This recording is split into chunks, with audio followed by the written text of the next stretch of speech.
Көрерменге байғуатты болыңыздар дегіміз келеді. Тікелей эфирде Қайырлы таң Қазақстан бағдарламасы. Сіздер жарнамаға үзілген уақытта біздің мейманымыз да студиямызға келіп жайғасты.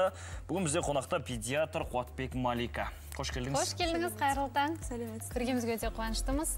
Енді ең бір пайдалы эфирлердің бірі дегіміз келеді. Себебі өздеріңіз білесіздер, қазіргі күзде екінің бір бала жаңағы тұмаумен ауырып жатады. Осы кезде құлақтан бұлақ ағады деп жатады. Қалай емдейтінін білмейді, кейде өздері ыстық басып жатады, әртүрлі шараларға барып жатады. Жалпы не істеу керек осындай жағдайда? Алғашқы көмек жайлы айта кетейікші Қуатқа. Рахмет сұрақтарыңызға.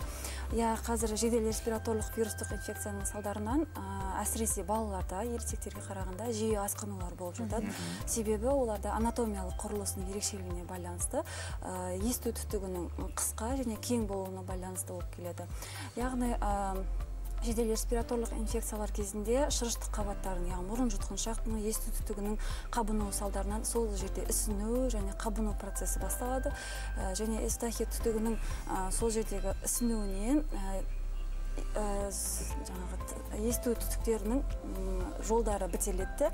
Сол жерден ауа мен ортаңғы құлақтың арасындағы жолдар, яғни жабылады, ауа алмасу бұзылады, қысым бұзылады. Соның салдарынан сол жерде бактериялардың, вирустардың жиналуынан, іріңді бөліністердің жиналуынан, пайда болуынан, яғни орта туындайды. Соның салдарынан көбіне балаларда, яғни средний эксудативный, ортаңғы эксудативный отиттер жиі пайда болып жатады.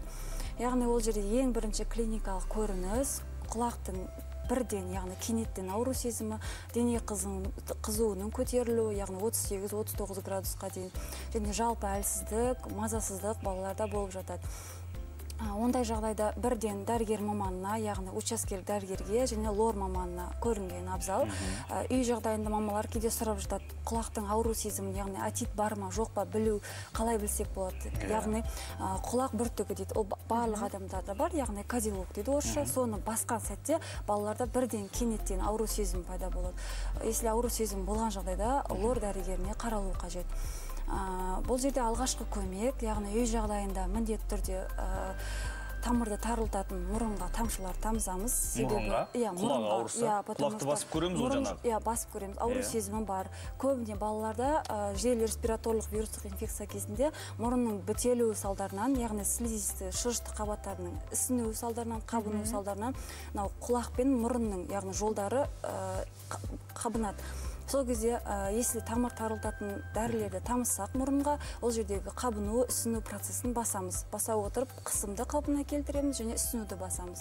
Және де ауру сезімін басатын, ыстықты түсіретін препараттарды берсек болады. Парацетамол, ибупрофен, яғни баланың салмағына және жасына байланысты береміз. Үйде қолданып жүрген өзіміздің. Бұл енді тұмауға қарсы баланың бірге құлағы ауырып жатса, егер баланың тек өз құлағына суық дейтін жайлар болады.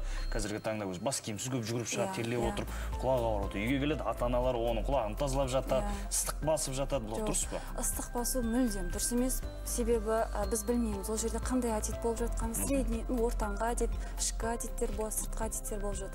Если ол жерде іріңді отит болып жатқан жағдайда ыстық бассақ, бұл іріңнің процесті өте жеделдете түсеміз. Ол жерде қан ыстық басқан сайын қан айналым жүйесі жақсара түседі, іріңнің процесінің жайылуына, яғни организмге жайылуына жол жасап береміз. Жалпы тұзды да жоқ, мүлдем. Мүлдем, құрметті көрермен, қысқасын айтқанда, жалпы дәрігер маманға барыңыздар дегіміз келеді. Өздеріңізден өздері ондай ыстық басып, өзіміз бір ем-дом қабылдауға болмайды. Ол өте жиі асқынуларға алып келеді, яғни құлақ ауруларының асқынуына, кей жағдайда даже менингитке алып келіп жатады. Бас ми ауруларының асқынуына алып келіп жатады. Іріңді, потому что сол жерде жайылдырып жібереді. Енді айтыңызшы, жалпы күнделікті ауырмай тұрған кездің өзінде балағына отырғызып алып, міндетті түрде құлағын тазалау дұрыс па? Жоқ, дұрыс емес. Бізде бар ғой, душқа түсіріп шығады, немесе моншадан дейді да, бұттың ортасына қысқылап, баланы айғайлатып, құлағын тазалатып жатады. Жоқ, мүлдем болмайды.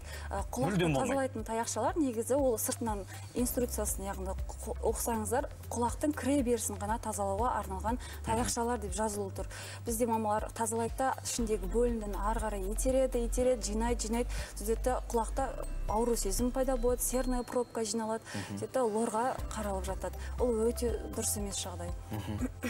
Жалпы айтып жатады ғой баламда. Өзі жиналып қалады, құлақ болады. Иә, ол негізі қалыпты жағдайда, құлақтың ішінен шырыш бөлініп отыру керек, ол шырышты біз жинап ары қарай итеруге болмайды. Ол өзі бөлініп тұр, бер жағынан сүртіп отыр. Ол шырыш бөлінетін шырыш ол қалыпты жағдайда болады барлық кісіде. Себебі сырттан қонатын бактерия, вирустардан қорғап тұрады. Сол мақсатта бөлініп тұрады ол. Енді балалар қазіргі кезде өзіңіз білесіз, гаджеттермен телефонда отырады. Қатты дыбысын шығарып қоятын болғандықтан ата-аналары құлаққап беріп жатады. Дұрыс па негізі? Жоқ.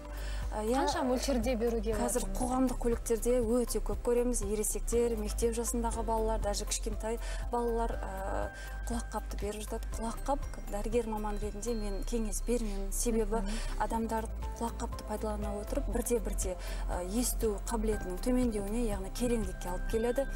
Өзіне шамадан тыс радио толқынды алады, және де шектен тыс биотоп дейді ғой, сол сияқты биотопты шектен тыс алып жатады.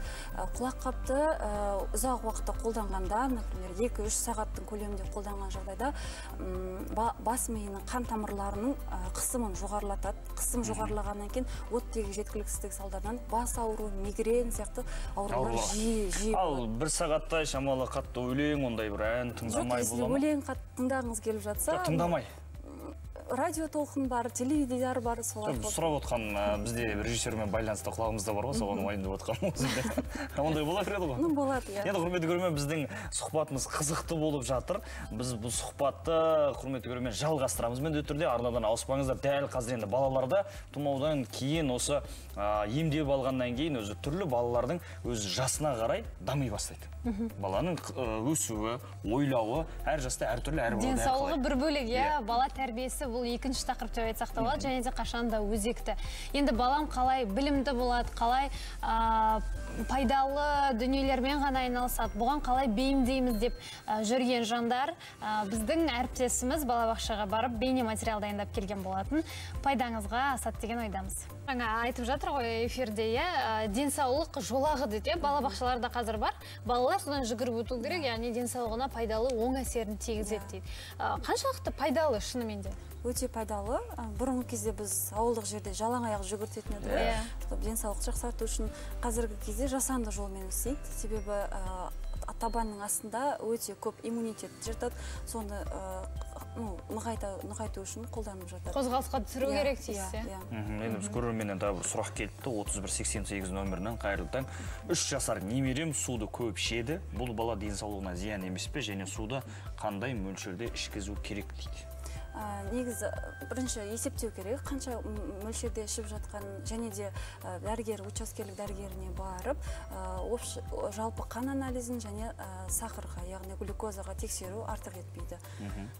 Бала организміне требовать етеді, керек еткен жағдайда суды ішкен ол зиян жоқ қой, мүмкін ол активный балалар көп қой, біз гиперактивный дейміз ғой, балалар көп терлейді, жүгіреді, тер арқылы көптеген сұйықтықты жоғалтқан кезде сол балансты толықтыру мақсатында организм суды қатты керек етеді.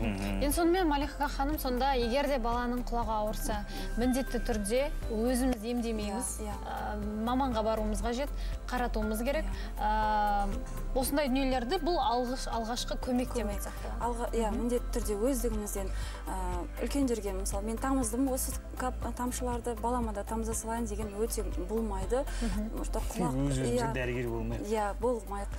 Міндетті түрде дәрігерден кеңесінен кейін ғана. Если өздігімізден тамшыларды тамызатын болсақ, ол жерде дабыл жарғағы дейді, яғни барабанная перепонканы жұмысын бұзып, жұмысын тоқтатуы да мүмкін кей жағдайларда. Сосын сыртына массаж жасап жатады ғой, кейбір ата-ана балаларын ұстап отыр, құлақтың айналдырып, дұрыс емес. төрлерін басып. Мәселен, не істеуге болады деп ойлап отырмын. Бірден маманға барасыздар, құрметті көрермен. Өздеріңіз дәрігер болмай, оған перекес құйып, тазалап бір массаж жасатып жатады балаларға.